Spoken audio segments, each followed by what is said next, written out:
और जो आवागमन हो रहा है वो होता है चुनाव के समय में। हर व्यक्ति का स्वतः का अधिकार है कि वो अपना भविष्य का मार्ग प्रशस्त करे, और यही तो लोकतंत्र है।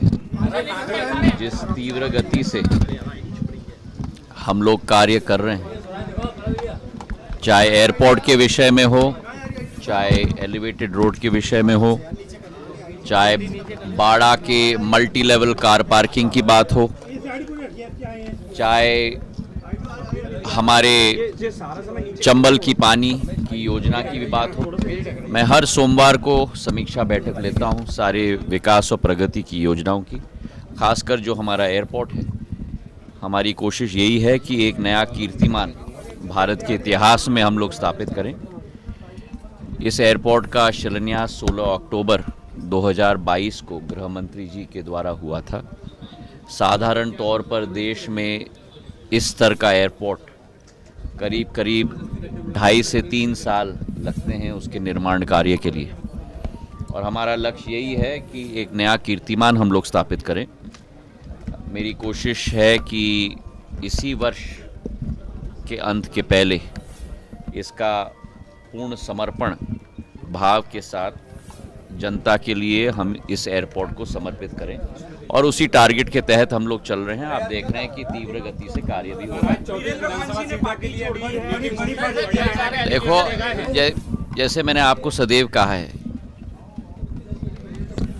चुनाव के माहौल में आवागमन चलती रहती है। जो परिवर्तन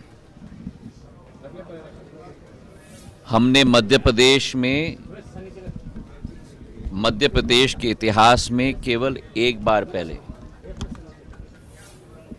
जब मेरी आजियम्मा ने सीख सिखाया था डीपी मिश्रा जी की सरकार को,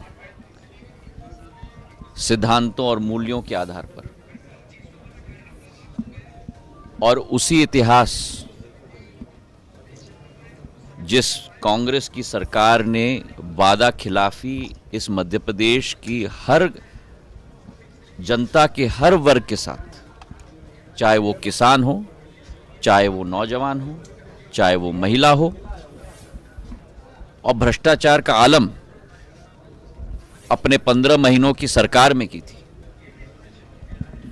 ये कोई साधारण बात नहीं है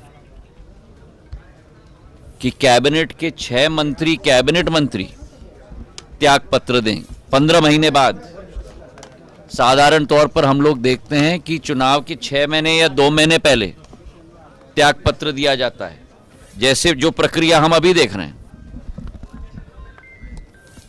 पर जिन लोगों ने अपने मूल्य और सिद्धांतों के आधार पर एक ऐसी सरकार को स्थापित की मध्य प्रदेश में, और उसका फल आज मध्य प्रदेश में हमें देखने को मिल रहा है।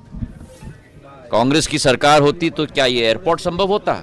कांग्रेस की सरकार होती तो क्या एलिवेटेड रोड संभव होता? कांग्रेस की सरकार होती तो 1000 बिस्तर का अस्पताल संभव होता?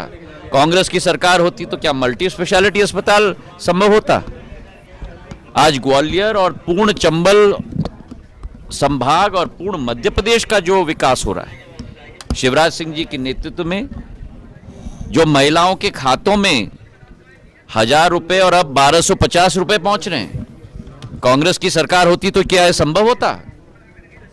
वादा देना बहुत आसान है, पर उस पर खरा उतरना बड़ा मुश्किल है। और खड़े उतरने का कार्य अगर किसी ने किया है तो भारतीय जनता पार्टी ने केंद्र में प्रधानमंत्री जी के नेतृत्व में, और भारतीय जनता पार्टी ने प्रदेश में शिवराज सिंह जी के नेतृत्व में करके दिखाया है। और जो आवागमन हो रहा है वो होता है चुनाव के समय में। हर व्यक्ति का स्वतः का अधिकार है कि वो अपना भविष्य का मार्ग प्रशस्त करे, और यही तो लोकतंत्र है।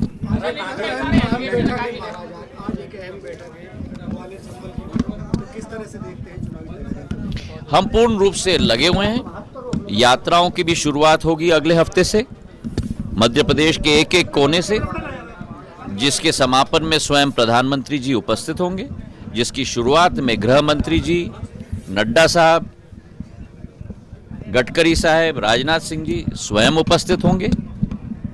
मध्य प्रदेश के विकास और प्रगति और जन जन की खुशहाली के लिए भारतीय जनता पार्टी संकल्पित है। हमारा इतिहास यही दिखाता है, चाहे सिंचाई के साधन देखो आप, चाहे सड़कों का साधन देखो, चाहे ऊर्जा का साधन देखो, चाहे अस्पताल के बिस्तर देखो, चाहे किसान सम्मान निधि देखो, चाहे महिला सशक्तिकरण देखो, इसी राह पर भाजपा ने जो कहा है वो भाजपा ने करके दिखाया है। और आज जनता के दिलों में स्थान भारतीय जनता पार्टी ने पाया है और मुझे पूर्ण विश्वास है कि 2023 और 2024 दोनों के चुनाव में प्रधानमंत्री जी के नाम पर पूर्ण रूप से भाजपा की सरकार मध्य प्रदेश में भी और केंद्र में भी शिवराज सिंह जी के काम पर और प्रधानमंत्री जी के नाम पर स्थापित होगी।